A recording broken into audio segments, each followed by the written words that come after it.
todos. Noite. Pessoal chegando aí. O pessoal já tá subindo aí, já vi a Sinara. Sim. Pessoal da Abraço, sua, lá da Sinara. Unipan, tá aí?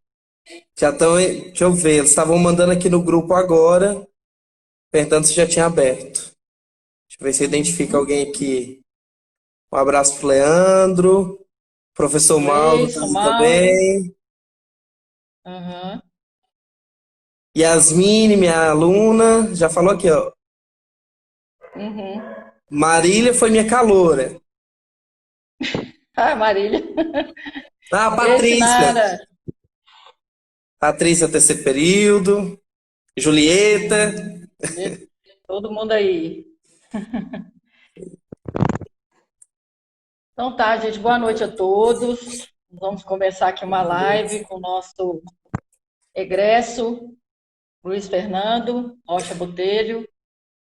Foi meu orientado de graduação, de iniciação científica, né?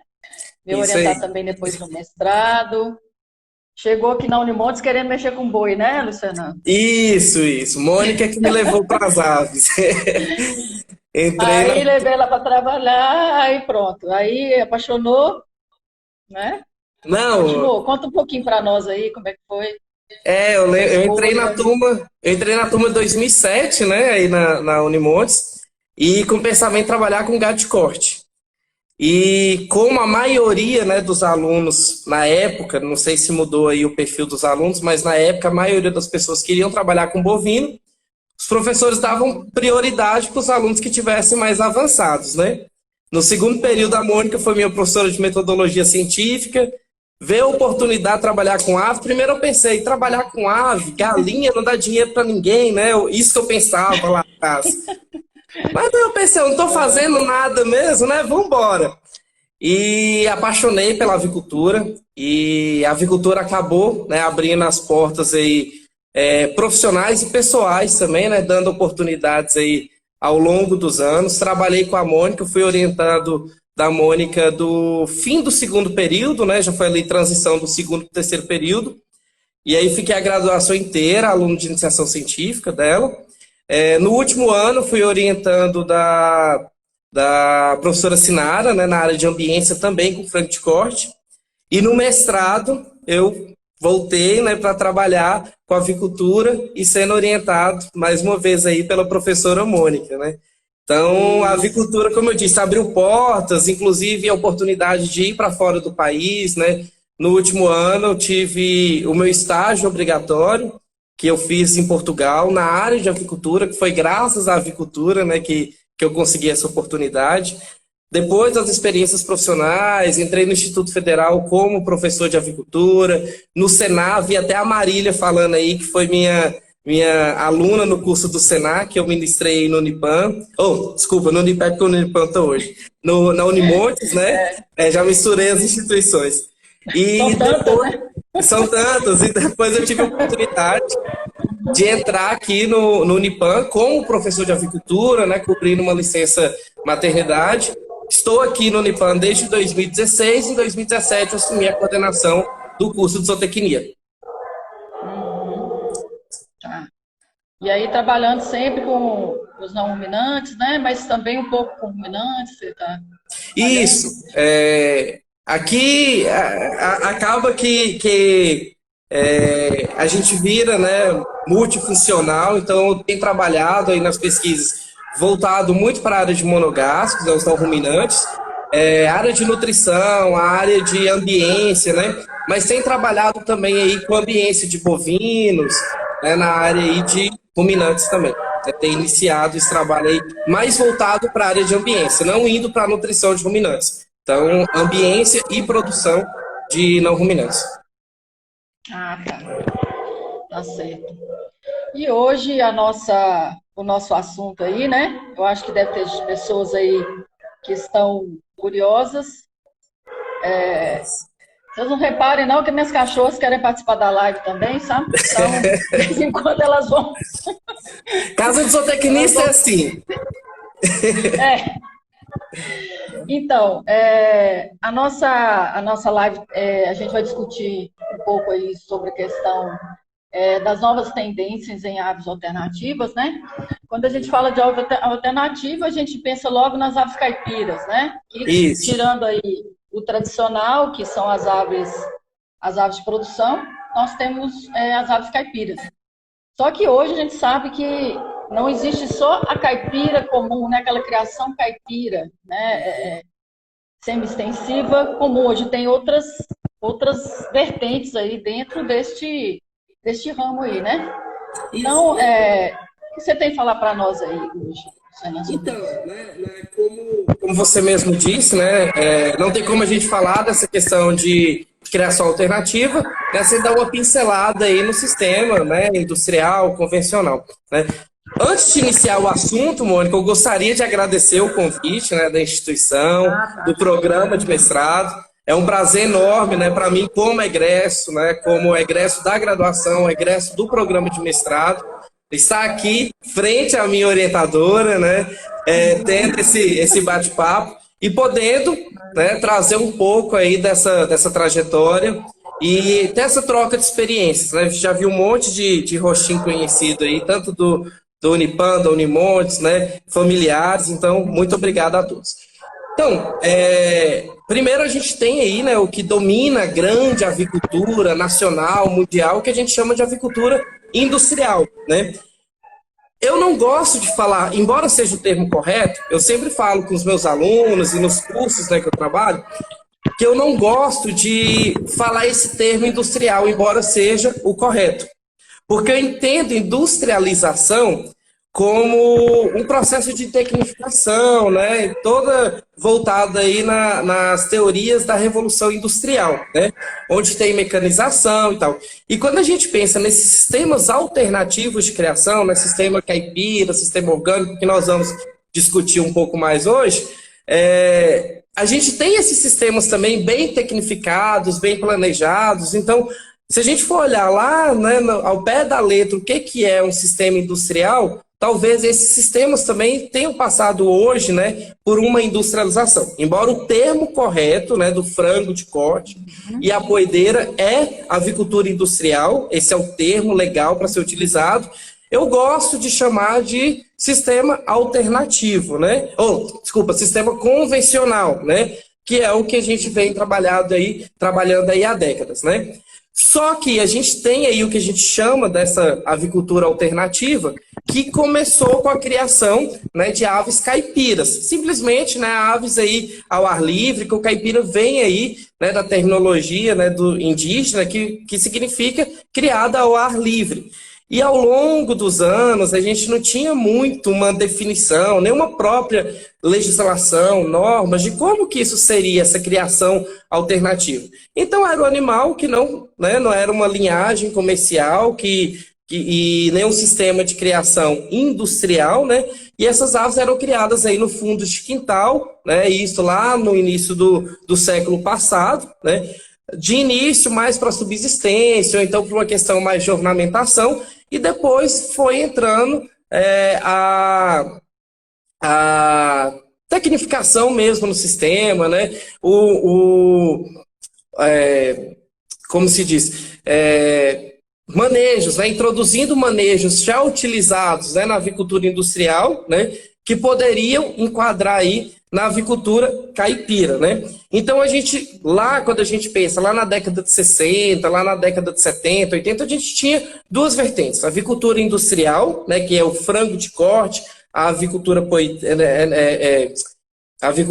para a produção de ovos, as galinhas poedeiras, e a gente tinha as aves caipiras, frango caipira e galinha caipira.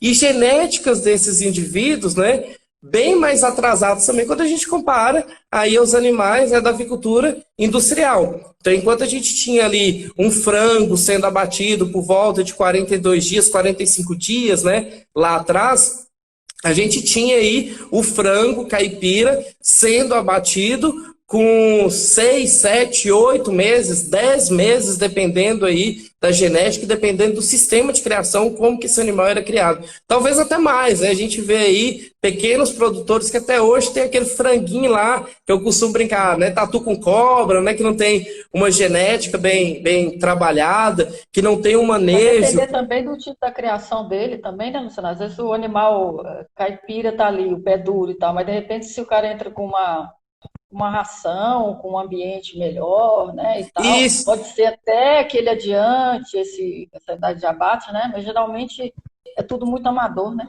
Isso, então a gente pega aí, né? A gente tem, né, extremos aí, nós temos pessoas que trabalham com o sistema caipira, que isso, mesmo com a linhagem, né, aí, de crescimento lento, de animais aí sem raça definida, né, que é o que a gente chama aí vulgarmente de avicultura, de caipira padrão, né, que é aquele antigo, né, que não tem raça definida nenhuma, que é uma mistura, né, o que a gente vê aí no fundo de quintal. Mas, né, como você disse, quando a gente entra com manejo nutricional, né, e um manejo de criação, quando a gente pensa em toda a questão de ambiência, né, de sanidade, a gente pode melhorar esses índices. Então, na minha trajetória aí no Senar Minas, né, que eu fiquei aí cerca de 3 anos rodando toda semana numa cidade diferente, então tive a oportunidade de rodar, né, o estado de Minas quase todo, e eu via muito isso, né? Pessoas que tinham aquele animal, né, sem raça definida, que criava solto, mal dava o milho, né? E olhe lá, e acha que o milho é um alimento pronto. Eu sempre falo que o milho não é alimento pronto para nenhum animal. O milho, ele é um ingrediente, né? Que ele não fornece ali todos os nutrientes que o indivíduo precisa, né? Então a gente precisa apresentar para ele, né, uma dieta ali balanceada para que ele possa responder, né, todo o seu potencial genético. E aí depois, né, de todas as orientações, né, tanto questões ambientais, nutricionais, né, todo o manejo sanitário, de vez em quando eu recebia ali um WhatsApp de um produtor e falava: ó, consegui diminuir o frango que antes eu abatia com 7 meses, eu estou abatendo agora com 4 meses e meio com o mesmo peso, né? Então, o mesmo animal, a mesma genética, né? Só que entrava ali uma alimentação balanceada, um manejo sanitário, uma água de qualidade, né? Que a gente pega aí a maioria dos pequenos produtores que não tem, né, muita informação, né? Acha que pode dar qualquer água, porque é galinha mesmo, né? E às vezes tem todo o cuidado, faz uma instalação bem feita, compra a melhor ração, troca o seu plantel, né? Tá ali com aves, né? Com uma genética superior, porém o erro está no básico ali, continua aquela água suja, aquele bebedouro, né, que não é lavado, aquela água que está cheia de bactérias, né, que o sapo dorme lá dentro. Infelizmente a gente vê isso ainda, e aí acaba que o animal ele não responde, né, todo o seu potencial por causa de falhas básicas, né. E aí, por causa disso, né, a ABNT, tão temida aí né, pelos graduandos, pelos mestrandos, né, pelos pesquisadores, né, por causa das normas científicas, a ABNT também soltou 2 normas, né, pensando aí numa padronização da criação caipira. Então, em 2015, soltou, né, uma norma para a criação, né, de frangos, né, caipira, e recebe o nome caipira, colonial, né, capoeira, né? Depende da região, pode receber esses nomes aí. E em 2016 saem as normas para poedeiras, na produção de ovos, no sistema também caipira. E delimita idade de abate, idade mínima e idade, né, máxima aí de abate, no caso dos frangos. Estipula também a área mínima que precisa, né, para esse animal ser criado, seja a área de abrigo ou seja a área de solta, né, que o animal, para ter essa característica aí do caipira, né, que a gente vê uma grande diferença aí, organoléptica, né, sensorial, aí quando a gente compara com frango de granja. Não vou falar que é melhor ou pior, porque essa questão de melhor e pior depende de gosto de cada um, né? Tem gente que vai achar o frango de granja melhor, sensorialmente falando, né, do que o frango caipira. Assim como o ovo de granja, o ovo caipira, a mesma ideia. Mas a gente pode dizer que nós temos diferenças físicas aí, né, entre um produto e outro. Então, a ave caipira, quando a gente pega, né, a gema, né, do ovo caipira comparado com o ovo de granja, né? O ovo caipira, de ave caipira, tende a ter uma gema mais pigmentada, né, que está relacionada ali com a alimentação que esse animal, né, está recebendo, né? Então tem a injeção ali de verdes, né, que vão ter ali pigmentantes, vão ter carotenoides e tal. E no caso dos frangos, a gente vai ter também essa carne, pele mais pigmentada, também por causa, né, dessa alimentação e também pela movimentação, né, desse animal que traz uma carne com uma textura mais firme, né? Quando a gente compara aí com a ave, né, de granja, avicultura industrial. Daí, é preciso... organolépticas, né? São as diferenças organolépticas. Puramente relacionadas à questão organoléptica, não de qualidade em si. Isso, e é o que eu disse, a questão de qualidade, né, aí já é algo muito pessoal, né? A gente consegue, né, fornecer, né, para esses animais, fornecer não, né, caracterizar esses animais caipiras, né, com esses produtos aí, com a pigmentação superior aos de granja, né? Uma carne mais firme, né? Lógico que isso lá na avicultura industrial, em questão de pigmentação, pode, né, haver um trabalho ali de inclusão de pigmentantes para tentar melhorar essa pigmentação. Mas as aves, no sistema caipira, elas tendem, né, a ter essa pigmentação aí mais forte, mais intensificada, e essa carne também, no caso dos frangos, mais firme. E aí, se a gente não der esse espaço de solta para esse animal, espaço para ele movimentar, a gente não consegue ter, né, essa característica principalmente associada aí à firmeza da carne. Então, desde 2015 e 2016, nós temos essas normas que são utilizadas até hoje para a definição do frango e do ovo caipira, né? E isso vem buscando ainda outras vertentes, né? Como o frango orgânico, que nós vamos discutir um pouco mais aí sobre a questão do frango, do ovo orgânico também, e quais os motivos, né, Mônica, que está levando esse aumento aí desse nicho de mercado. Deixa eu só complementar o que você falou, e você falou das normas da BNT. Mas existiam normas do próprio Ministério, né? Uhum. Do Ministério da Agricultura, né? São as normas de 99, se não me engano. Isso. Se não for. Que já falavam um pouco sobre a criação da ave caipira, né? Só que é uma norma muito curtinha, muito, não fala muita coisa, né? E aí a BNT ela veio com essas normas novas, que na verdade não é nenhuma imposição, são sugestões. Sugestões. Né? Sugestões para os produtores seguirem, mas é bem mais completa, né? Se você for comparar com o do Ministério da Agricultura. E embora não seja aí uma imposição, mas os órgãos de certificação, né, hoje utilizam essas normas para poder certificar, né? Então, quando a gente pensa aí numa certificação a nível municipal, cada município ele vai ter suas normas, mas de forma geral são baseadas, né, nas normas aí da ABNT, tá? Então, tem um tempo mínimo aí para abate, no caso dos frangos, no mínimo 70 dias de criação, né? Porque pegando, né, essa tendência aí do melhoramento genético que a avicultura industrial ela passou há anos atrás, também buscou-se, né, um melhoramento genético de animais para serem criados no sistema caipira, mas que fossem mais precoces e mais produtivos, que queriam encurtar, não quer um animal com 8 meses, né?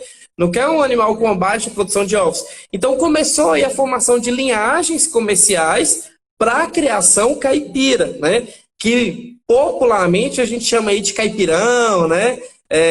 O pessoal chama de rosa, chama de pesadão, né? Então, tem algumas linhagens, né, que tem nomes específicos, mas de forma geral são linhagens, né, melhoradas para a criação do sistema, né, caipira aí.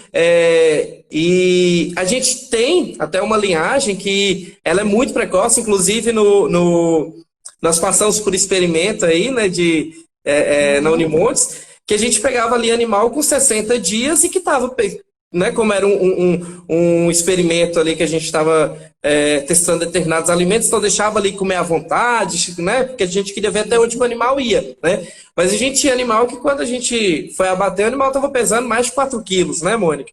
Então, um animal que é uma linhagem para caipira. Porém, né, a gente fugia um pouco, né, das normas aqui em questão de recomendações, inclusive, de consumo de ração diário, né? Então o animal ele comia muita ração ali. À vontade ele tinha genética para isso, só que ele não tinha, no fim das contas, ele perdia um pouco das características organolépticas aí que a gente estava discutindo, né? Então tem que ter esse controle, porque o animal, essas linhagens melhoradas, elas têm um potencial para crescimento, para produção, só que quem quer trabalhar com o animal, né, caipira, ele tem que tentar buscar essas características organolépticas, né, que caracterizam aí este produto. Então, se fosse pegar pela genética em si do animal, com menos de 70 dias ali, a gente estaria abatendo, né, animais dessa linhagem. A norma ela recomenda que seja no mínimo 70 dias e no máximo aí 120 dias, pensando numa questão de lucratividade mesmo, né, de retorno ali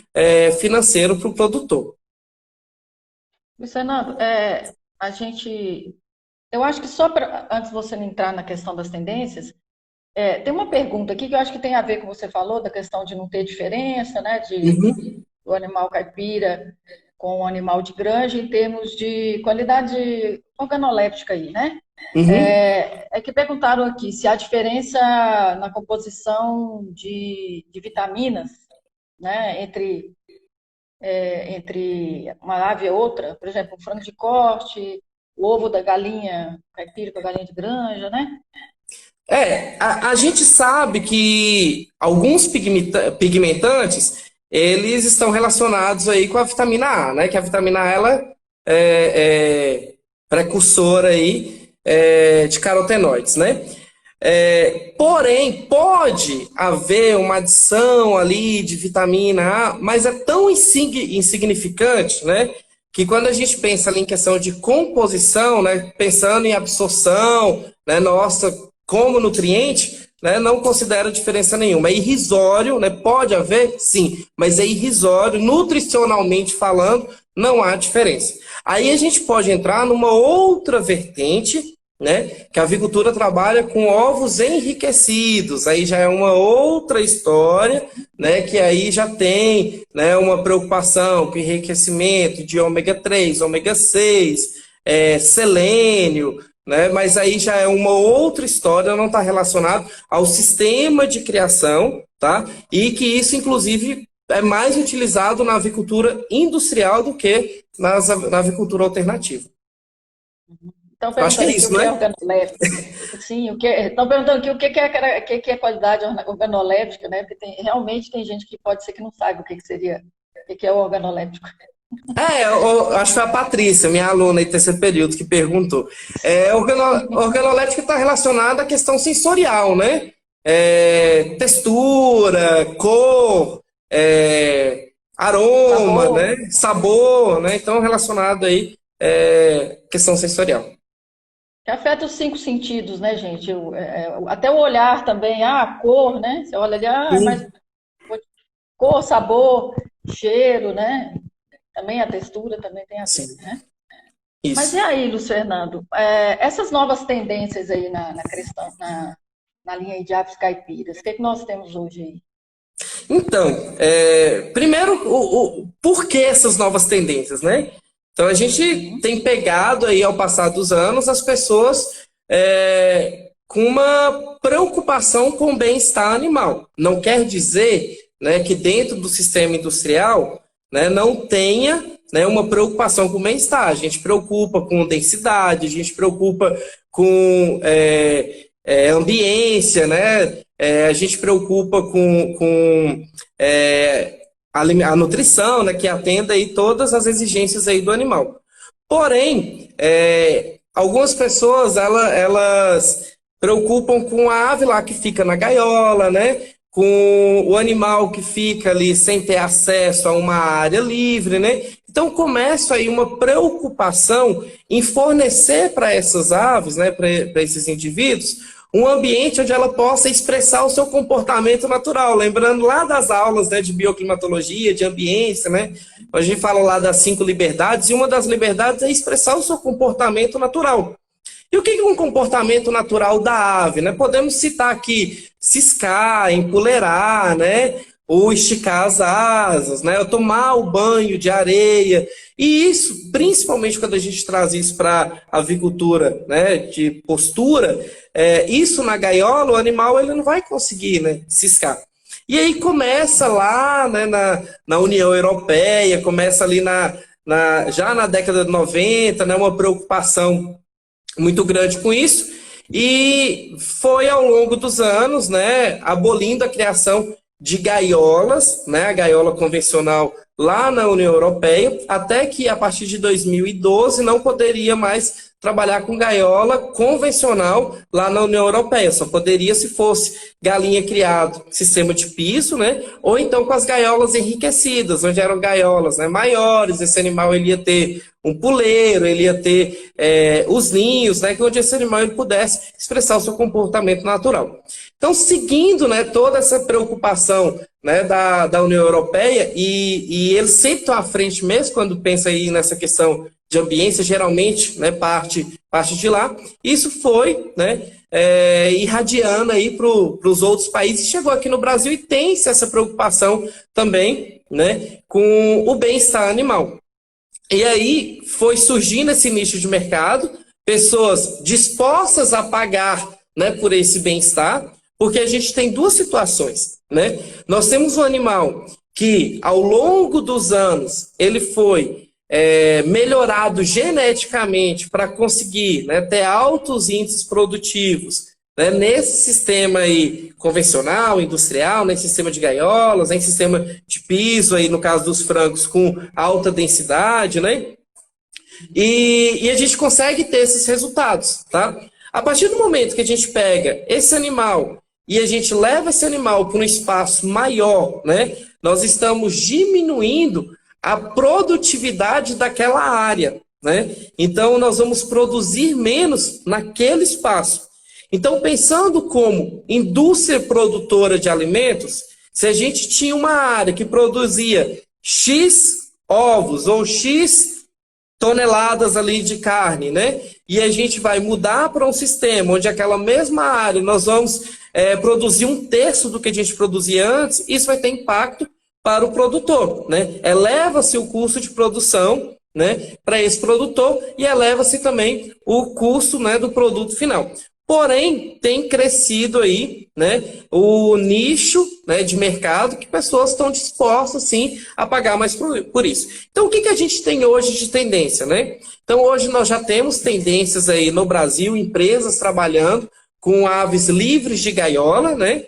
E aí essa ave, ela pode ser criada no galpão, no piso, sem acesso à área de piquete, ou ela pode também ter acesso à área de piquete. Nós temos as duas situações. Simplesmente o livre de gaiola, onde vai ser ali um sistema de piso semelhante ao que a gente trabalha com frango de corte, né?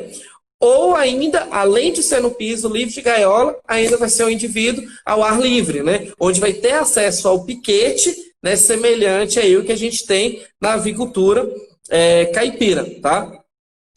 Então, são vertentes aí que vem surgindo, pensando aí na questão da avicultura, né, de postura. Quando a gente pensa na avicultura de corte, né, nós temos preocupação com diminuição, né, de número de animais ali por metro quadrado, né, diminuir ali a densidade, né, por área. E a gente tem também um sistema, né, que vem agora, né, crescente, talvez um dos mais novos, né, se a gente for comparar com todos esses sistemas que a gente está discutindo, que é o frango alternativo, ou frango, né, de granja em sistema silvopastoril, né, onde é o frango de granja, né, da linhagem frango de corte lá, o frango branco, e ele vai ser criado no galpão, mas vai ter acesso nessa área verde, ele vai conseguir ciscar, ele vai conseguir pastejar, é estranho a gente falar, né, esse termo para ave, né, mas vai ter acesso aí, né, ao pastejo, tá? E a gente consegue, né, trazer uma característica pensando na questão organoléptica, consegue ter, né, uma diferenciação também nessas características, mas a gente consegue atender atender melhor essa condição aí das 5 liberdades, que é expressar o seu comportamento natural, né? Ter o acesso ali de ciscar, né? De tomar o seu banho de areia, né? Menos animal ali por metro quadrado, tá? Então, são algumas tendências que a gente vem observando aí nos últimos anos. Só que, ao mesmo tempo que a gente vem esse nicho, né, de mercado crescendo, e a gente precisa, né, entender melhor sobre esses sistemas, que como eu brinco também com os meus alunos, a avicultura ela foi andando, chegou no topo da produtividade, né? E aí vem essa preocupação, né, com o bem-estar, e a gente precisa dar alguns passos, né? Então a gente precisa andar um pouco para trás, né, para diminuir um pouco ali aquela produtividade por área, só que isso também traz alguns problemas para nós, problemas não, né? Alguns obstáculos para nós que somos aí da área de produção animal. Então, eu vou diminuir a produtividade. Como que eu vou manter a lucrabilidade daquela empresa, né? Então, eu tenho que buscar estratégias para tentar ao máximo diminuir o custo de produção e ao máximo agregar valor, né, a esse produto para que possa justificar, né, isso eu estou falando financeiramente, né, justificar a empresa fazer essas modificações. Porque no Brasil, né, nós ainda não temos nenhuma lei, nenhuma proibição da criação em sistema de gaiola convencional, como ocorreu lá na Europa. Então, na Europa, já houve a proibição. Então, não é mais uma escolha do produtor. Ele precisou modificar, ele precisou mudar o seu sistema de criação. Só que isso também não foi de uma hora para outra. Isso foi dado ao produtor, né, um prazo para que ele fosse de forma gradativa, né, entrando nos novos sistemas. O que a gente viu aqui, né, nessa última década aí no Brasil foi algumas multinacionais tentando forçar, talvez, essa mudança, já que não tinha nenhum parâmetro legal, né? Então, nós vimos aí algumas empresas de fast food, eu acho que eu não vou falar a marca, não precisa, né? Não precisa falar o nome da empresa. Mas algumas que tentaram, né, pensando no marketing positivo para ela, né, falar que era, não, os nossos sanduíches, os hambúrgueres são livres, são produzidos com ovos de galinhas livres de gaiola. E aí colocou prazo, não, as granjas que fornecem para a gente tem até tal ano, né, para mudar o sistema. Só que também não estava disposto a pagar a mais para, né, um valor que compensasse ali para aqueles produtores, para justificar o produtor virar e falar, peraí, eu vou mudar então o meu sistema, né, e eu vou criar agora, né, só galinhas livres de gaiola e vou entregar para essa empresa X. Como não tinha nada, né, nenhuma obrigação legal, não tinha um pagamento interessante para a granja, né, muitas granjas não mudaram, falaram, eu prefiro perder esse cliente, né, e entregar, porque a gente precisa produzir alimento para o mundo, né? E aí eles foram adiando, e vão adiando, né? Todo ano eles falam, não, agora vai ser até 2021, agora, né, 2022, e vai prorrogando, tá? A gente tem que entender que essa mudança, ela tem custo, né, incluído. O ovo e a carne de frango, por que elas são tão consumidas, né, no mundo inteiro? Nós temos uma questão nutricional, lógico, o perfil de nutrientes, né, desses dois produtos é muito bom, tá? É um produto barato, né? Além de ter um perfil nutricional interessante, é um produto barato devido ao sistema de criação, sistema, né, de produção. Se a gente vai, né, dar esse passo para trás e a gente vai diminuir essa produtividade ali, né, na área, a gente vai onerar esse produto. Será que nós vamos... E além, não só questão de onerar, nós vamos diminuir a quantidade de produto para ser fornecido. Será que nós vamos estar respeitando o nosso papel, que é produzir alimento para o mundo? Será que nós vamos conseguir, né, nutrir o mundo, nutrir não, né, alimentar, né, o mundo se todos os produtores, né, voltarem, né, para um sistema alternativo, né? Então a gente tem que pensar muito essa questão. E é o que a gente vê aí algumas celebridades, né? Não vou citar nome de celebridade aqui também, que eu não quero ser polêmico, né? Mas alguns que condenam e tudo e pensam, eles têm um poder aquisitivo que eles conseguem pagar por essa diferença. Será que todo o público deles consegue pagar por isso? Né? O sistema convencional, o sistema industrial, não é algo que a gente está trazendo que está trazendo sofrimento para o animal. Os sistemas alternativos melhoram a condição de bem-estar desses animais. É o grande objetivo, né? Espera-se que melhore aí a condição de bem-estar desses animais. Mas não quer dizer que o sistema industrial, né, a avicultura industrial, o sistema convencional, que isso traz sofrimento para o animal. Não é isso, né? Só que aí vem lá aquela pessoa, né, de poder aquisitivo baixo, que consegue, né, ter o ovo, ter o frango ali na sua casa, porque é de baixo custo. Vê aquela celebridade falando não, que não pode consumir ovo, né, de galinha criada em gaiola. Olha a confusão que isso gera no seu público, né? Então a gente tem que tomar muito cuidado com o nosso posicionamento, né? Nosso não, né? No caso, as celebridades que tem um público aí gigantesco que segue, né? Tomar muito cuidado com o que fala aí na mídia, porque você pode gerar um confundimento muito grande. E eles falam, não pode criar, mas não fala por que não pode consumir. Não explica, né, os dois lados da moeda. E aí agora a frase aqui que a Sinara acabou de falar, professora de ambiência, né? Precisamos melhorar o marketing da produção animal. Então é isso. Então a gente vê aí, né, as pessoas detonando a produção animal. E o que a gente tem feito, né, para mostrar que não é bem assim? É entrar lá na página, né, daquele artista e xingar ele? Ou será que a gente está indo lá e mostrar para esse artista, para essa celebridade, para esse político, seja o que for, mostrar de fato o outro lado da moeda? Será que não seria esse o nosso papel? Né? Então tem muito a trabalhar ainda nesse cenário. Exatamente. Até dentro dessa questão que você está falando aí dos alternativos, você vai falar da questão do orgânico, porque já perguntaram aqui, né? Como é que está a produção de áudio de postura em sistema orgânico no Brasil? Né? Orgânico é a outra vertente aí, né? Essa então, aí das aves caipiras. A gente precisa entender muito isso, essa questão do orgânico. Primeiro, o que é o orgânico? Né? A gente vê muito esse confundimento aí da terminologia orgânica. Né? A maioria, né, das pessoas acredita que o quê? O frango caipira é o frango orgânico. Né? O ovo caipira é o ovo orgânico. São coisas distintas. Tá? Então, o caipira ele pode ser orgânico ou não. Né? O que é o animal orgânico, né, criado no sistema orgânico?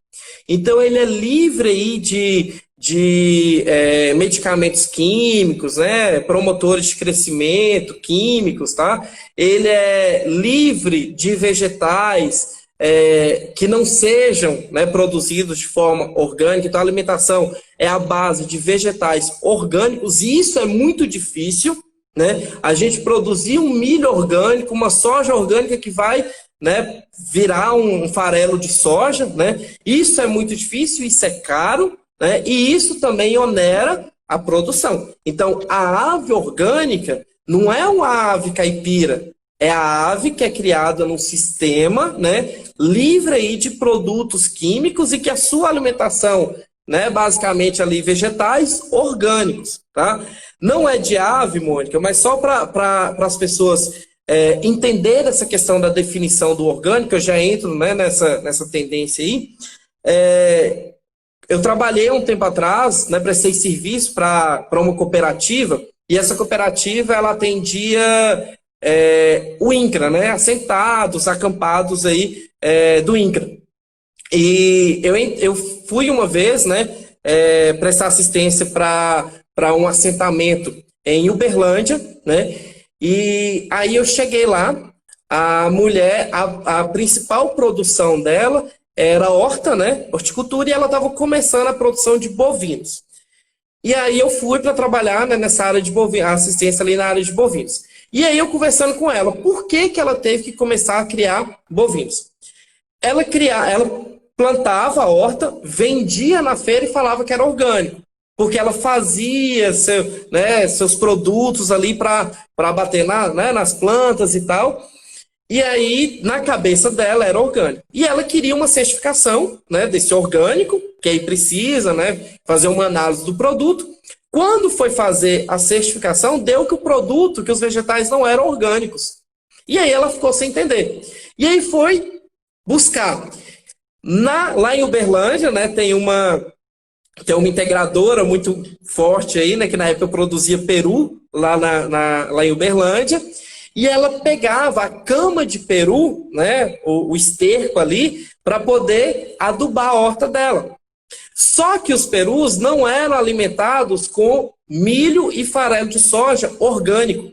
As plantas absorviam isso e aí invalidou as plantas dela, a horta dela como orgânico. Ela precisou começar a criar vacas para ter o seu esterco, né, para poder colocar, né, na horta e sim receber a certificação. Então, o orgânico, a gente pensa, a ave caipira, né, é diferente da ave orgânica. Produzir orgânico não é fácil. Geralmente, quem produz orgânico, né, tende, não é uma regra, mas tende a produzir, né, o vegetal também, né, a alimentação ali, para poder fornecer para os animais, para ter um controle ali maior da alimentação. Ou então ter uma parceria ali, né, já com os fornecedores, né? A criação orgânica ela vem crescendo também, como disse, são nichos de mercado, vem crescendo mais nos grandes centros, né? Um pouco mais lento aí quando a gente compara com esses outros sistemas aí alternativos, até mesmo porque o valor agregado, né, ele é muito maior, né? Mas é também um sistema que a gente precisa entender um pouco mais. Por quê? São animais que eles vão ser isentos aí de medicamentos, né? Então, geralmente é trabalhado com homeopatia, né? Tem que ter um manejo sanitário muito, né, mais reforçado, porque o desafio sanitário ali é muito maior para esses animais. Isso tudo onera aí, né, o custo de produção, e vem também a questão, quando consegue a certificação, né, o selo aí de produção orgânica traz aí um valor agregado a esse produto. Só fazer uma observação aqui, Luciana. Essas aves orgânicas, né, apesar delas não se evitar ao máximo medicamento, né, medicamento alopático, elas podem usar homeopatia, né, existe isso, né? Homeopatia e floral, né? Também já, né? Eu vou falar medicamentos naturais, né? Digamos, como de bananeira e outras coisas aí.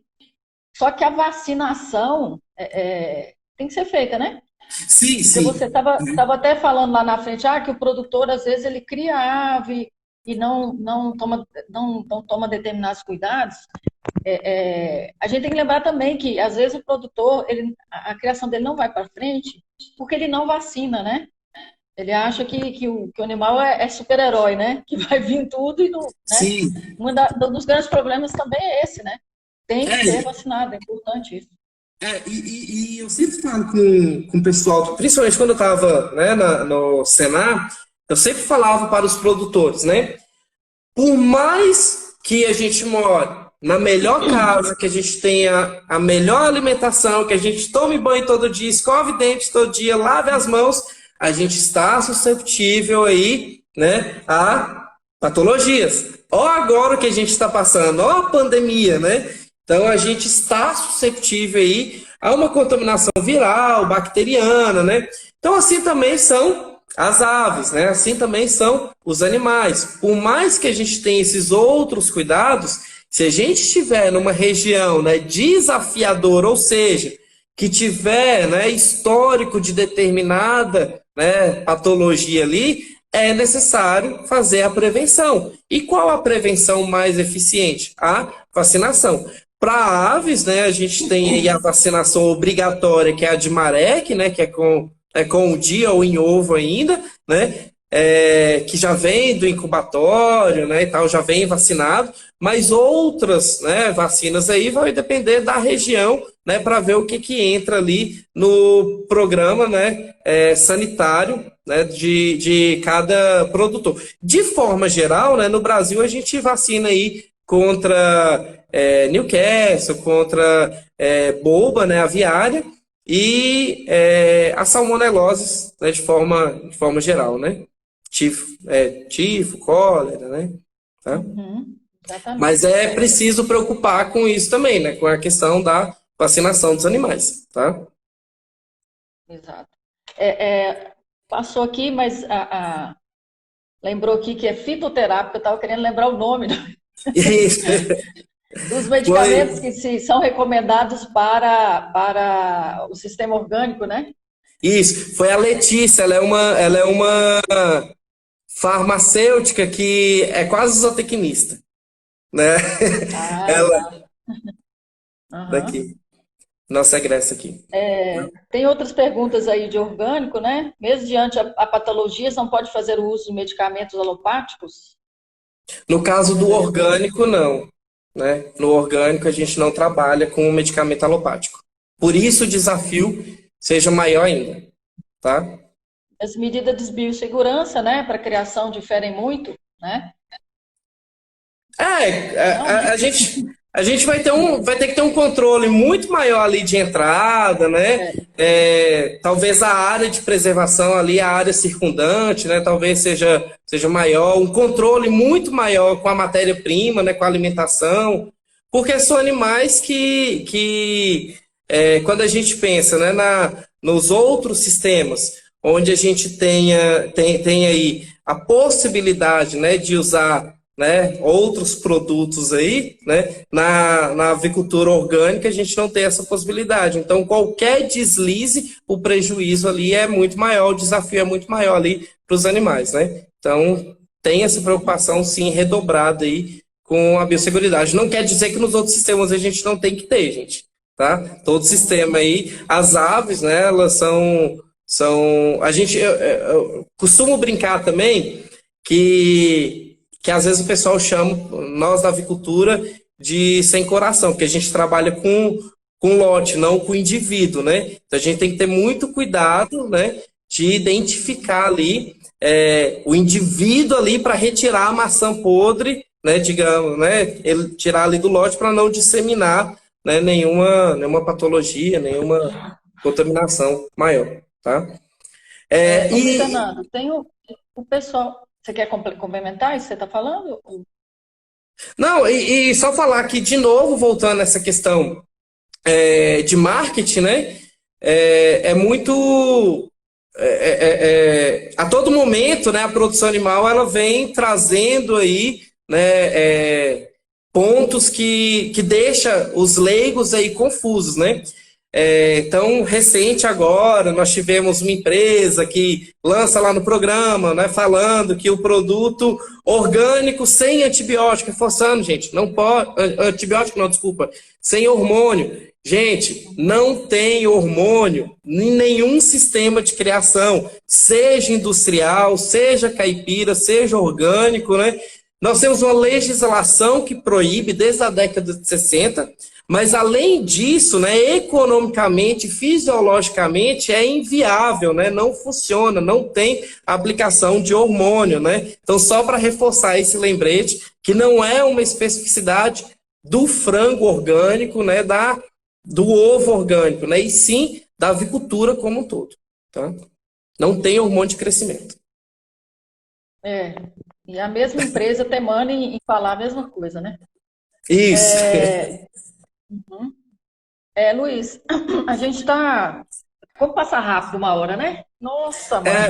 A gente tava com medo de Já não estamos dar caminhando. de não ter assunto. Nossa Senhora, tem muito assunto. A gente está caminhando por uns 10 minutos aí. É o seguinte: que você tem? Tem algumas perguntas aqui relacionadas ao sistema caipira em si, né? Se der tempo, eu te repasso aqui. Mas, assim, o que você tem mais a dizer sobre essas novas tendências aí relacionadas a essa criação caipira? Você acha que é uma tendência que veio para ficar? Em termos de Brasil, você acha que realmente vai ser valorizado? Ou o pessoal ainda vai ficar muito pensando no preço? Ah, será que compensa? Será que não compensa? O que você acha? Mônica, eu acho que vai crescer ainda mais do que vem crescendo, mas eu não acho que vai ser uma verdade absoluta. Eu acho que o Brasil ele é muito extenso, a gente tem uma desigualdade social muito grande e nós vamos ter sim pessoas que não terão condição de migrar para esses sistemas alternativos, né? Só que vem crescendo. E nós, como produtores, nós precisamos entender, assim como a gente chegou lá na industrial e conseguimos chegar no sistema que é modelo para as outras espécies, né? De funcionalidade, produtividade, né? De eficiência. Nós precisamos também chegar a isso, né? Nessas criações alternativas. E aí, quando eu falei lá atrás que nós fomos lá em cima e tivemos que dar alguns passos para trás, a gente volta, beleza, nós podemos fornecer aqui uma melhor condição de bem-estar para esses animais, se a gente conseguir, beleza, né, expressar seu comportamento, mas eu acho que um ponto-chave que nós não podemos esquecer, como está a segurança alimentar, né, desses produtos? Vamos imaginar, né, no ovo, primeiro aqui, né, no ovo.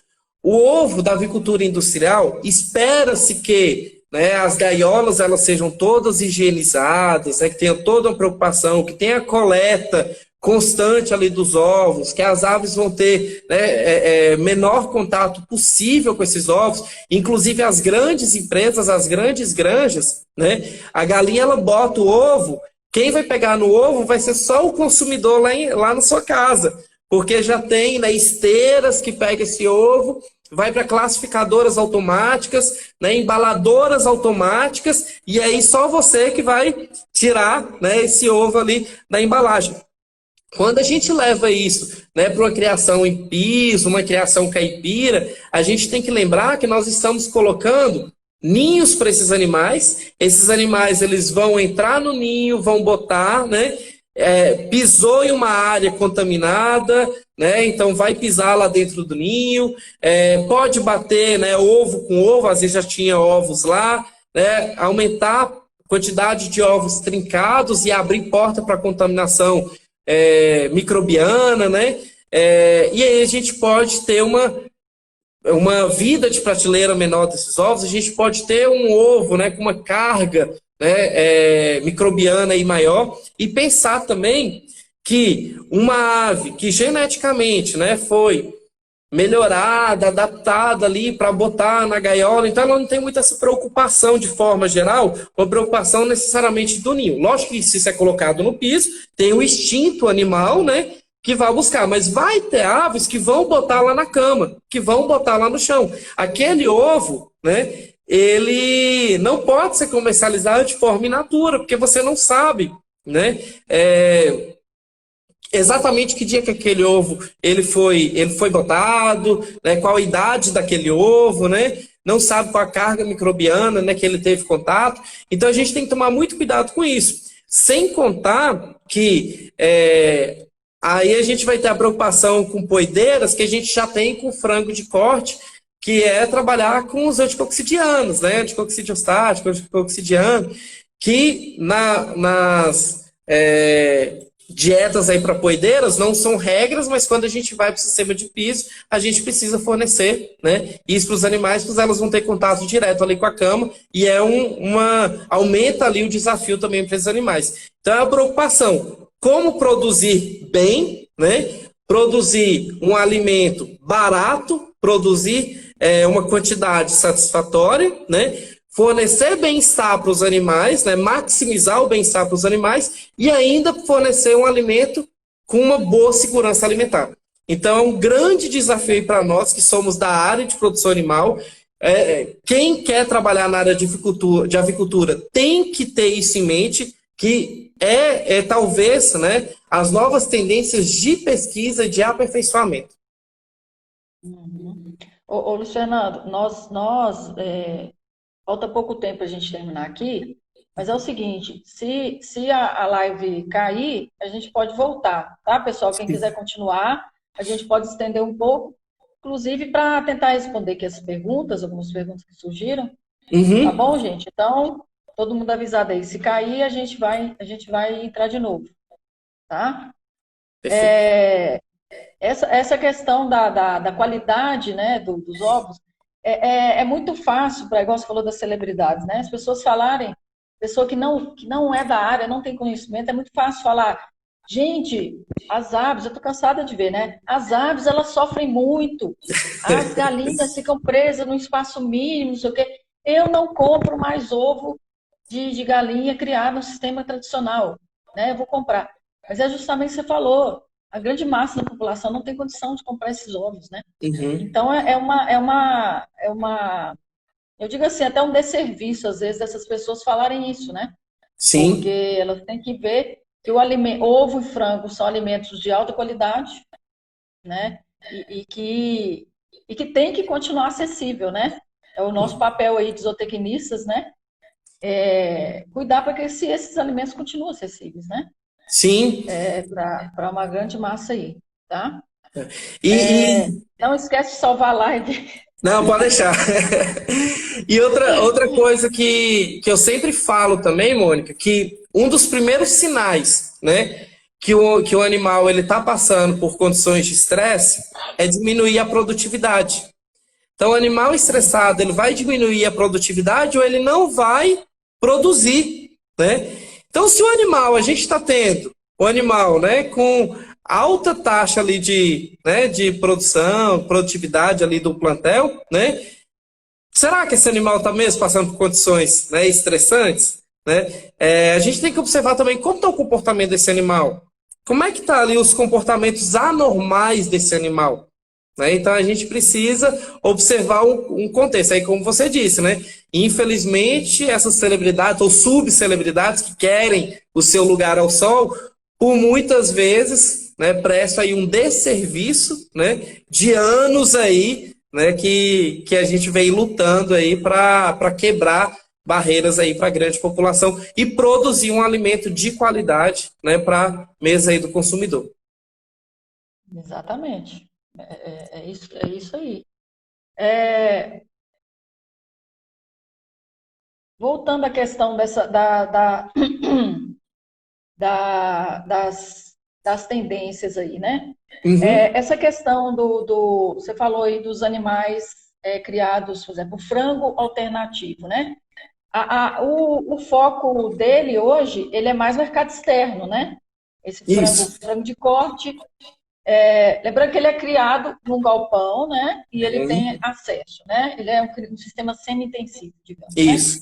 Digamos não é um sistema semi-intensivo. Sistema semi-intensivo. Ele tem acesso, né? Ele não leva, não tem a questão do antibiótico também, né? Densidade mais baixa, né?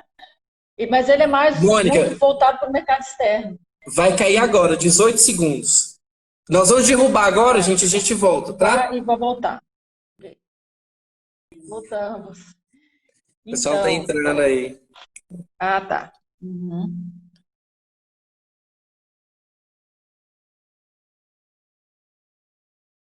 Aí a Sinara tá aí, a Laila, minha aluna, minha cunhada tá aí, a Kate. O pessoal tá entrando, um abraço a todos. Marília, Julieta.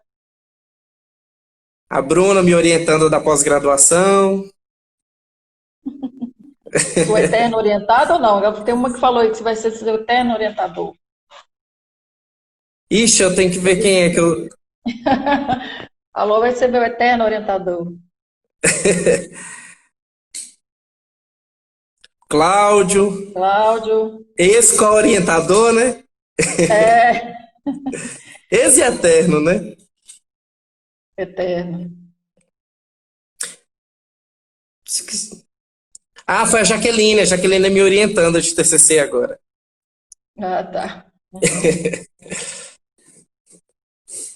Então, a questão a gente estava falando, né, esse frango alternativo aí, né, que é uma nova vertente aí da criação de aves no sistema caipira, né? A gente tem maneira de falar que a ave é caipira, mas na verdade o sistema é que é O caipira, né? sistema, né? Isso. Então, Uhum. o que determina, né, o caipira e tal, é o sistema de criação. Nós temos genética, né, mais propícia, mais recomendada, mais adaptada, né, mas é o sistema de criação, né, o sistema caipira vai ter acesso, né, ao ar livre, né, e pode ser, né, e o sistema semi-intensivo até pode ser considerado aí como sistema caipira, né, que ele vai receber aí o arraçoamento e o fornecimento aí de vegetais, tá? Uhum. Né? Tá. Aí a gente falando da exportação, né? Frango Isso. alternativo, né? Ele é mais só exportação, porque existe hoje muitos compradores, principalmente europeus, né? Não Isso, então, aceitam mais esse frango criado em alta densidade e tudo mais, né? então assim como começou, né, lá atrás com as poideiras, né, a discussão aí das gaiolas lá na Europa, então também vem, né, esses países aí, né, a população que já não aceita mais, né, o frango no sistema convencional, sistema industrial, em galpão, né, com alta densidade. E aí alguém precisa produzir, né, para fornecer, né, para esses consumidores. As condições bioclimáticas, a questão de extensão territorial, né, da maioria dos países europeus, né, impossibilita uma alta produção ali para fornecer toda a população. E aí nós somos beneficiados com essas questões, né? E aí as empresas hoje que vêm trabalhando aí com esse frango alternativo, né, que é esse frango de granja aí, né, criado no sistema semi-intensivo, o grande foco é de fato, né, enviar para a Europa. Não temos ainda no Brasil uma grande demanda por isso, ou talvez até não temos demanda suficiente para pensar ainda nessa produção do frango alternativo para fornecer o Brasil. Então, o Brasil está focado mais, seja na criação convencional, ou seja mais voltado para a criação orgânica e para a criação no sistema caipira, né? Então, esse frango, com o frango de granja, o frango branco, né? De uma linguagem aí mais ampla, né? Criado de forma semi-intensiva, né? Não tem procura, né? Não tem demanda ainda no Brasil forte. É algo novo aqui ainda no Brasil, né, Mônica? Sim, muito novo, muito novo. E essa questão, você falou no começo do agrossilvopastoril, né? Isso aí é muito novo, né? Porque antes você pensava muito em bovinos, né? Criando junto Isso. com as árvores e tal, né? E até, eu nunca vi, particularmente, nunca vi ao vivo, né? Já vi na internet e tal, né? As galinhas com as eucalipto, né? Lá, junto com o eucalipto e tudo mais. Fala um pouquinho disso aí. Eu também não tive a oportunidade ainda de presenciar, né, pessoalmente ali, só em vídeos aí, reportagens, né? Mas se a gente pegar aí nas últimas 2 décadas, né, era algo mais ali para bovinos, ruminantes, né? De forma geral, ovino, caprino, mas mais ruminantes, né? Agrossilvopastoril e tem o silvopastoril também, né? Que aí é diferente. O silvopastoril é floresta, né? E animal. Agora, o agrossilvopastoril, a gente entra ali, né, com a agricultura também. Então, é agricultura, floresta, né? E a produção animal, né? Não pode nem falar mais, né? Que são dos bovinos, né? Então agora a gente tem aí também as aves, né? Entrando, como você disse, é novo e de novo, né? Mais uma vez, se a gente traz isso para o frango de granja, o frango criado no sistema convencional, que foi um animal geneticamente melhorado para ser produzido ali no galpão, sem andar muito, né? A gente leva esse animal, né, para ter acesso para um sistema semi-intensivo, onde ele vai ter acesso ali a uma área externa, né? A parte de floresta, né, traz a questão do ambiente, o sombreamento, que são animais sensíveis, né, a altas temperaturas, e é um grande desafio, se a gente for pensar, a gente tirar esse animal do galpão, né, onde a gente consegue ali através de exaustores, ventiladores, né, tentar trazer ali um microclima favorável ali para esses animais. Quando a gente tira ele do galpão e joga ele, né, para um sistema ali de pastejo, né, então é mais difícil da gente controlar a questão da ambiência. E aí essa floresta ela vem para tentar amenizar, né, as altas temperaturas ali. Só que a gente ainda tem outros problemas. A gente vai ter um animal que ele vai andar muito mais, então vai piorar a conversão alimentar, porque ele vai gastar mais energia, né? Então, de novo, eleva aí o custo de produção. E também tem questão de desafio sanitário, né, que o produtor ele vai ter que enfrentar. É muito mais fácil, não vou falar que é muito fácil, é muito mais fácil a gente ter um controle sanitário dentro de um galpão, onde terminou ali um lote, a gente vai tirar aquela cama, vai entrar com processo de limpeza, desinfecção, vazio sanitário, né, para entrar um novo lote, do que quando a gente pense essa área externa. Como ocorre, né? Como vamos ali apresentar para esses animais, para um novo lote, um ambiente com uma baixa carga de contaminação ali, né? Como será feito ali o manejo sanitário? Como fazer uma desinfecção, né, de uma área de pastejo? Né? Como controlar o que está ali numa área externa? Então a gente tem que pensar que tem os prós e tem os contras, né? Então tem, né, melhora a questão de ambiência, a gente atende, né, um mercado, né, exigente, né, e que está disposto a pagar por isso. Mas ele paga mais, mas o custo de produção também é elevado, né? E também como foi, eu não sei, tá a sigla aqui, eu não sei o nome certinho da pessoa, né? R-Dário, não sei se é Dário, é o R-Dário, né? Além do custo de mão de obra também, né? Aumenta ali os custos de mão de obra, né? Então eleva-se muito ali o custo de produção, tá? Quanto compara. E os desafios também. E mais uma vez, né? Temos que aprender, é algo novo, temos que buscar mais sobre esses sistemas, né? Como vamos melhorar a eficiência do sistema. Exatamente. Tá? Quais as suas considerações você tem, Fernando, sobre essa questão dessas tendências? Depois a gente pode partir para responder algumas perguntas aqui que o pessoal está mandando. Então, como, né, considerações, como as tendências, de fato, é um desafio, né? Tem um mercado consumidor, tem um mercado que vem absorvendo, um mercado exterior muito maior do que o mercado interior, né? Pensando em o mercado interno, né, no caso. Vamos ter sim um crescimento do mercado interno, né? Porém não será, né, como foi dito anteriormente, não será unanimidade, né? Teremos aí isso localizado nos grandes centros, né? Temos que trabalhar, como a professora Sinara falou anteriormente, temos que trabalhar no marketing aí, né, para que o crescimento de determinados sistemas não ofusque outros sistemas que já existem e que não trazem danos ao animal, né, que não prejudicam o animal, tá? Mas é isso. E quem está disposto a trabalhar, né, com essas novas tendências, tem que entender também que, embora vai ter alguém pagando a mais por isso, né, é uma trajetória longa, tem que adaptar o sistema, você vai diminuir a sua produtividade, você vai aumentar o seu custo de produção, você vai ter que buscar um selo de certificação para agregar valor, né, e esses selos eles são vinculados a fiscalizações. Além de fiscalizações de vigilância sanitária que já existem, né, mas ainda tem mais fiscalizações, né, vindo aí na produção, né? Então, tem um caminho longo aí, e principalmente aí para o pessoal que está ainda sem saber o que quer seguir, né? É um caminho que vai crescer muito ainda.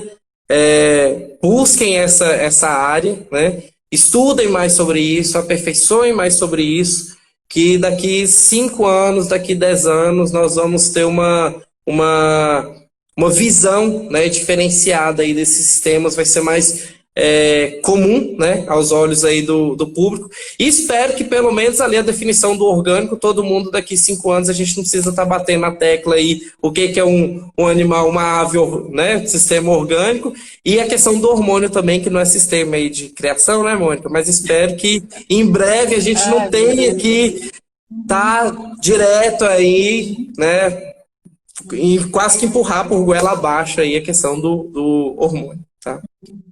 Uhum. Pois é, isso aí é um problema sério, gente, é um problema sério. Bom, tem uma pergunta aqui que ela é bem, não é direcionada especificamente a essas novas tendências no sistema caipira, mas a pessoa pergunta assim, qual linhagem recomendada para criação semi-extensiva, né? Que é essa que a gente conhece, que é mais utilizada na caipira, Uhum. né? E pede para você falar sobre o olhar dos produtores e consumidores sobre esse sistema de produção de carne e ovos. Né? Eu acho que você bem podia lembrar das suas experiências como instrutor de Senar, né? O pessoal, quem começava a produzir galinha e frango caipira, o que eles estavam achando, né? Estavam persistindo, qual a visão deles, né? Essa melhor ave aqui me fez lembrar o experimento do outro orientado meu, Adélio, né? O Adélio. Que ele testou 5 linhagens e tal, a qual que é a melhor, né? Então é isso aí. Então Qual é a assim, melhor? Uhum. de novo, essa questão do que é melhor, vem aquele mesmo pensamento que a gente tinha lá de qualidade, né, Mônica? O que é qualidade para mim não é para você. O que é melhor, talvez o que é melhor em determinada região, né, não se dá bem, né, em outra região.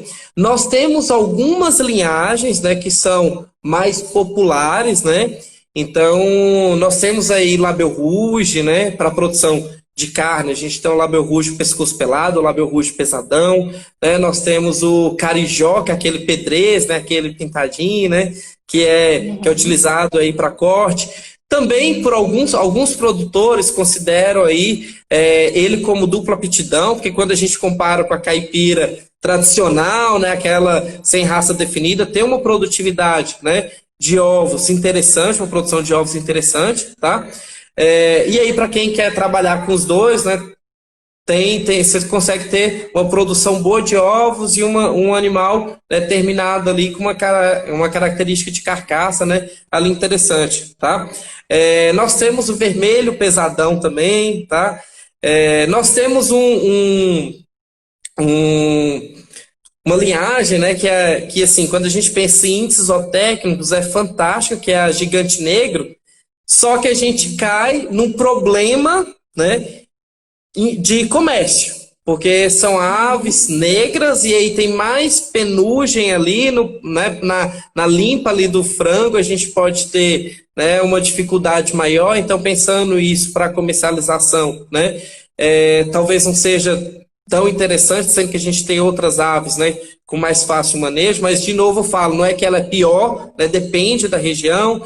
Tem região também, né, que não gosta de ave caipira que tem a canela ali preta, né, a canela cinzenta, que gosta da canela amarela. Então a gigante negra ela pode, né, ter esses indivíduos aí com essa canela cinzenta, canela escura, que também a gente perde aí um pouco de comércio. Mas de forma geral, são linhagens aí que são bem difundidas aí, né, na região.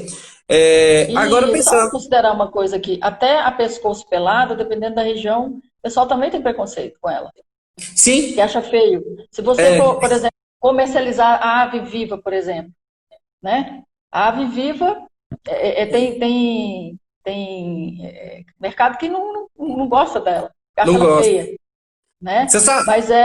Mas é só lembrando, gente, é só fazer um marketing aqui das nossas pesquisas, né?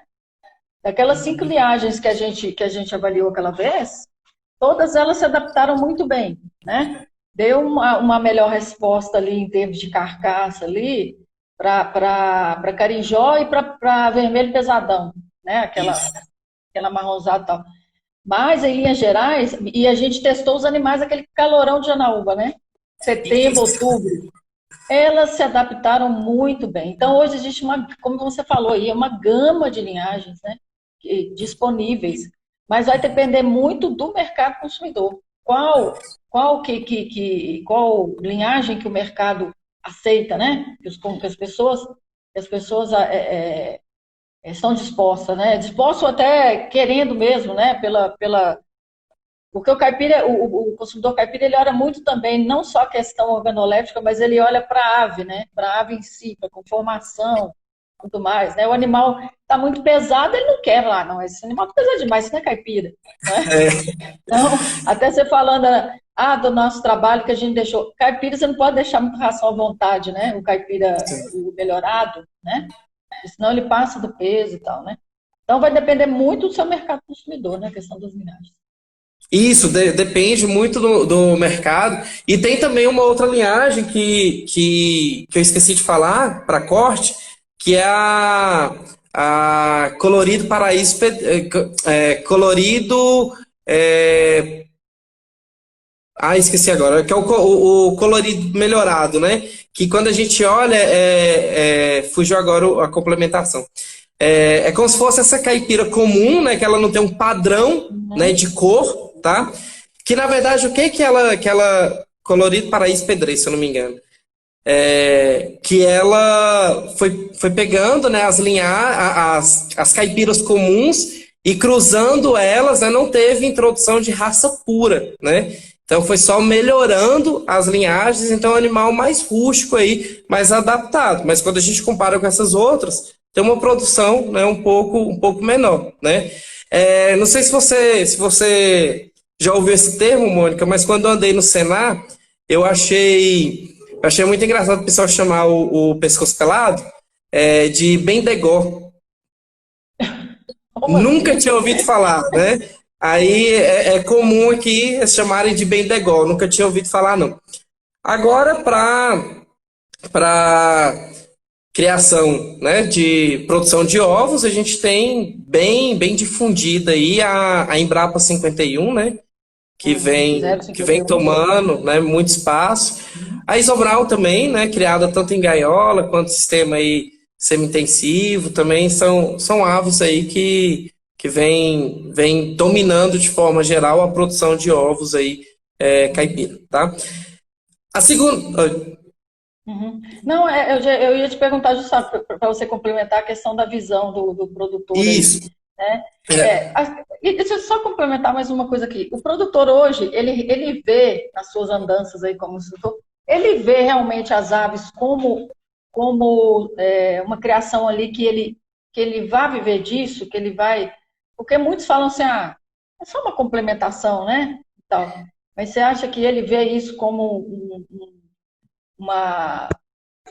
um ganho, né, efetivo, como a sua primeira fonte de renda? Mônica, tem de tudo, né? Eu já peguei turma que de fato já eram criadores e queriam aperfeiçoar, queriam melhorar. Eu já peguei turma que os indivíduos queriam só criar para subsistência, né? E aí, a partir dali, viram que poderia ser um negócio, talvez um negócio complementar, e outros enxergaram que poderia ser o negócio principal, tá? Então, a gente vê de tudo, né? Nas andanças, né, nesse tempo aí de Senar, o que eu sempre pergunto, né, no início, quem cria galinha, quem tem galinha, e eu sempre falo com eles, é muito diferente você criar e você ter, né? Porque o criar, você vai estar explorando o máximo daquele animal, né? Lógico, chegando no limite desse indivíduo, né? O ter, você tem ali, você não tem controle se o animal está te dando retorno ou não.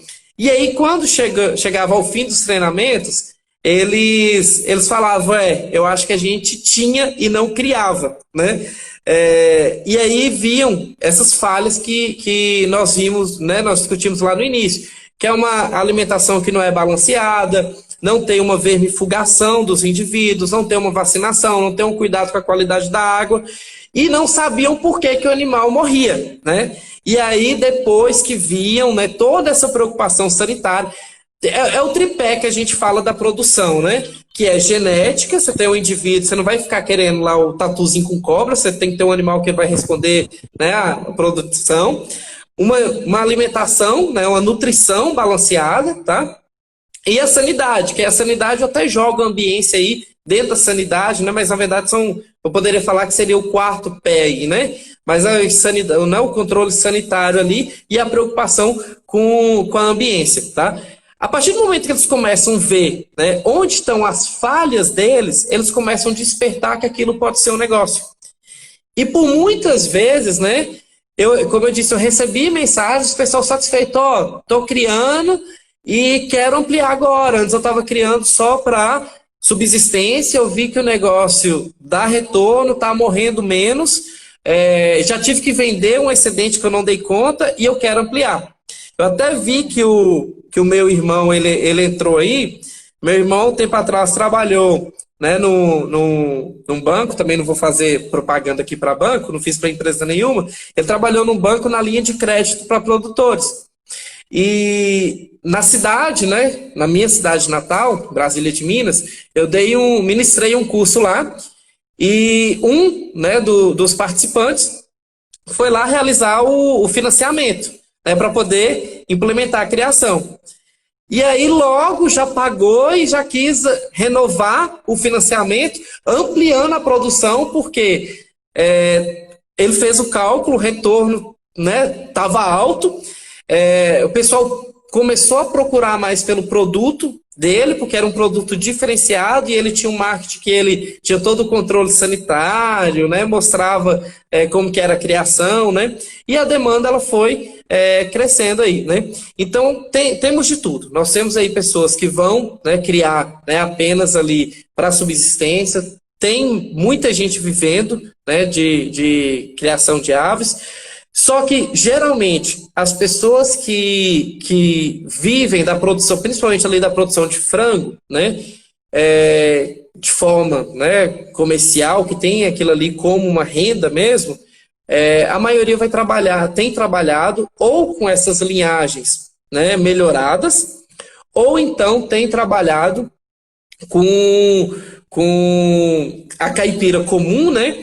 Só que não trabalhando em criação de pintinho, com galinha chocando pintinho, o pintinho criado junto com a galinha, e sim, né, trabalhando com chocadeira para você ter um aproveitamento maior ali das matrizes, né, menos tempo ali, né, da galinha ali parada sem botar ovos, né, você tendo também uma menor mortalidade dos pintinhos, um maior controle térmico ali, um controle sanitário, uma alimentação mais balanceada ali para aqueles animais. Então, geralmente tem se trabalhado aí com chocadeiras também, quando se busca e se tem essa visão de trabalhar com a avicultura de forma comercial, né?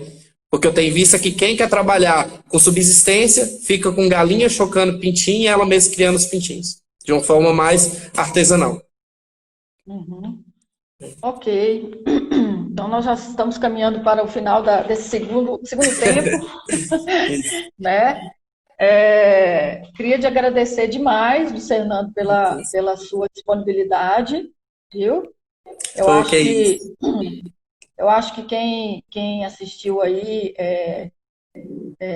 esclareceu algumas dúvidas bem importantes, né? Relacionadas à criação de ave caipira.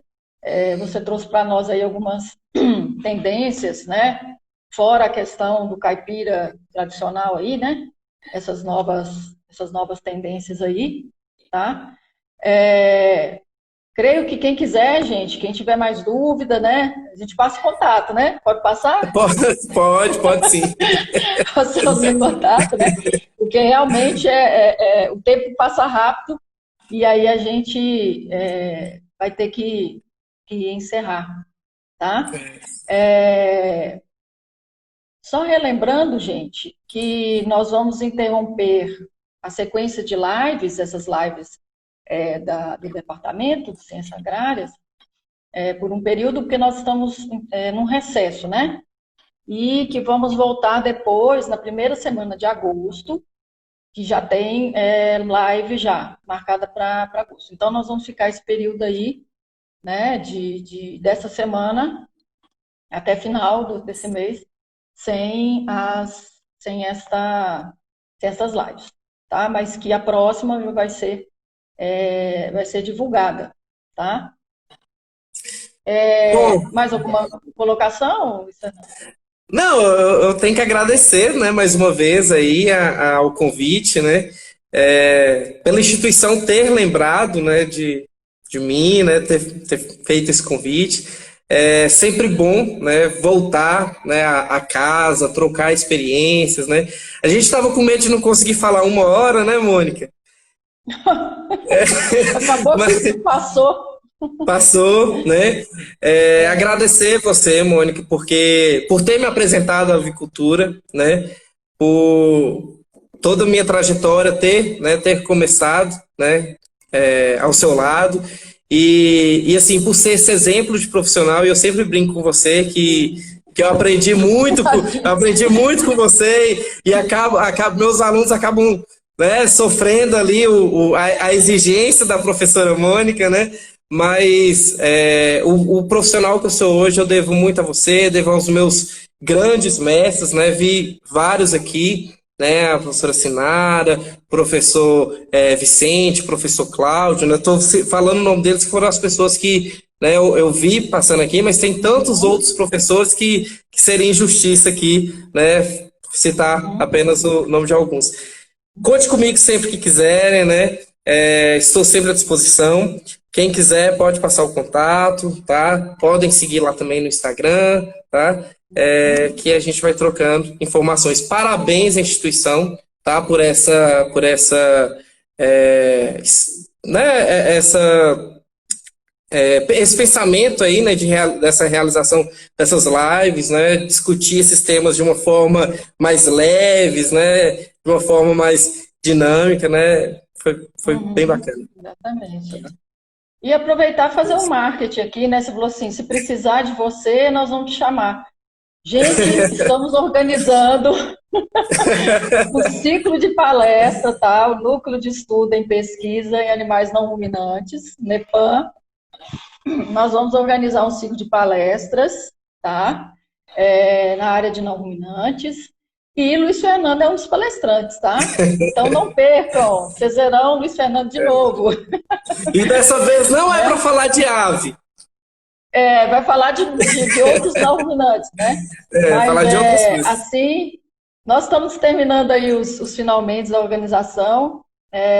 Daqui a pouco nós vamos começar a divulgar, tá? Então, vai ser um evento bem legal, tá? Contamos com a participação aí de todos vocês, tá? Sim. Então, tudo que é bom forte abraço. Obrigado a todos que ficaram até agora, né, Mônica? Sim, com certeza. Obrigado a todos aí pela presença, tá bom? Os persistentes da segunda live. Isso. Abraço a todos, então, tá. gente. Abraço de bom, gente. Obrigada.